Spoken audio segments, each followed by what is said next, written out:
Sure. This film is set in a place called Manchester by the Sea, and it sort of takes place over two time periods. There's the present, and then there are some things that happened in the past to Lee, my character. Some time ago, I was married to Michelle's character, Michelle Williams, and there was a terrible tragedy in the family that some people felt I may have been responsible for. I feel like I might have been responsible for in some way. And it led to the kind of separation from Michelle Williams, and I left town. And then after some time, my brother died, and I come back to town to take care of his son, who's played by Lucas Hedges. And this town, Manchester by the Sea, is the last place that I want to be because it stirs up so many terrible memories for me. And because there are so many people there who believe that I'm, have some opinion about me being a bad person or having been responsible for this tragedy. And it's a barrel of laughs.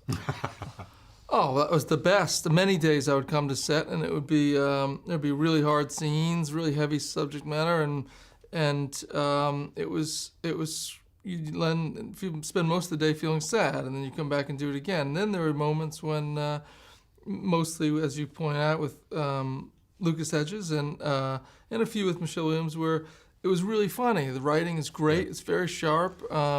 It doesn't feel jokey. It's really my kind of comedy. It's you don't have to have a big, broad, silly thing to make me laugh. I like these kinds of laughs much more when they're situational and it feels like real people. Yeah, I'm not sure. There were a few people involved in the story, and they sort of hired Kenny to write it. Yep. And which is a pretty smart move. He's one of the very best that you can get, and so.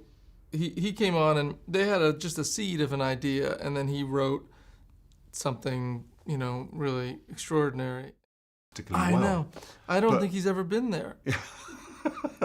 It's amazing. It really is. I mean, just goes to show you that, he wrote a movie, You Can Count on Me, in upstate New York, and he wrote Margaret, which is set in New York City, and very different people, and he's written plays that are set in the South somewhere, and they all sound really like they were written by someone who spent their life there listening to people talk. So you might think, he just has a great ear. But I think that he's sort of tapped into something more universal, which is just how all people talk, and it doesn't really matter the provincialisms of accent or slang or the rhythm here or there are the kinds of things that you can just sort of pick up. And really what's important in the writing is the story you're telling and how you treat your characters and depict them and their struggles and so forth. I don't know how he does it. It's like magic, but he does it. And all of the characters always seem like very complicated, very real, funny, sad, complete people. Yeah, I think there's a scene with my character where he's talking to the police after this tragedy in his family, and he's and they just let him go, and he doesn't want to be let go because he feels responsible. And they say, "Listen, you made a mistake, the kind of mistake that probably 100 other people made that this weekend, and you just were unlucky." So it's not really something he did that was malicious. It was just the kind of sort of thoughtless, the way that all people sort of cut corners a little bit throughout their day. You go through a yellow light, you just hope you don't kill somebody. Completely. I mean, there are a lot of ways to prepare for a character, and sometimes you kind of you have to focus on the thing that is your weakest point,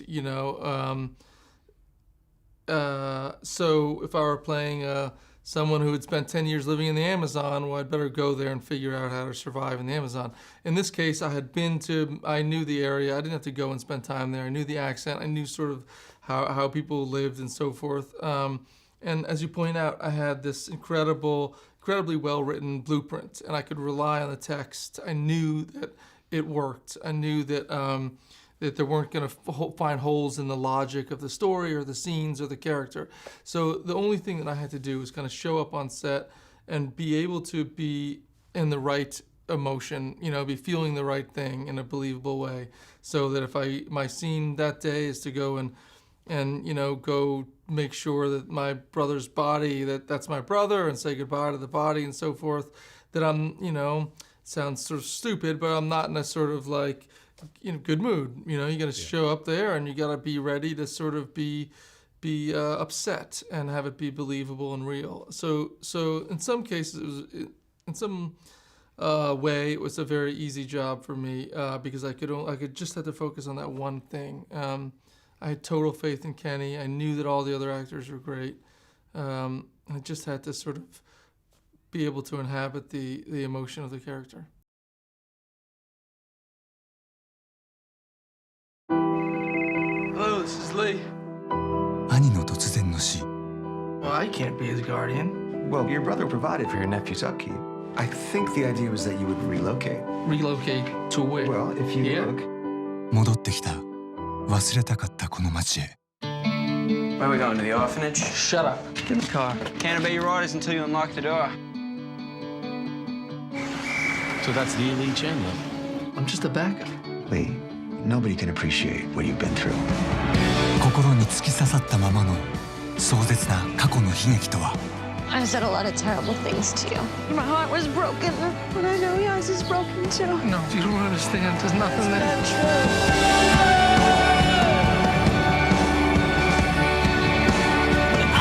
You don't want to be my guardian? That's fine with me. All my friends are here. I got 2 girlfriends, and I'm in a band. You're a janitor in Quincy. What the hell do you care where you live? I think there's something wrong with me. Do you want me to call your friends? What do you want me to do? 心も涙も美しかった思い出も全てを置いてきたこの街でまた歩き始める。マンチェスター・バイ・ザ・シー。